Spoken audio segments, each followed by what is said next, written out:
What does swab mean? The word swab refers to a small piece of cotton or soft material attached to a stick, used for cleaning or collecting samples. In simple words, a swab is a small cotton stick used to clean or take a sample from a surface or body part. Swabs are commonly used in medical tests, cleaning wounds, and laboratory work. For example, the doctor used a swab to collect a throat sample. This means the doctor used a cotton stick to take a sample from the throat for testing.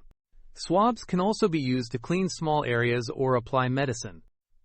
For example, she used a cotton swab to clean the wound. This means she used a small cotton stick for cleaning. Here are some more example sentences. The nurse used a swab to take a nasal sample. He cleaned the camera lens with a soft swab. The technician tested the surface using a sterile swab.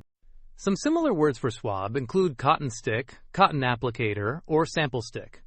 In simple terms, a swab is a small cotton tool used for cleaning or collecting samples. Easy way to remember. Swab means a small cotton stick used for cleaning or testing.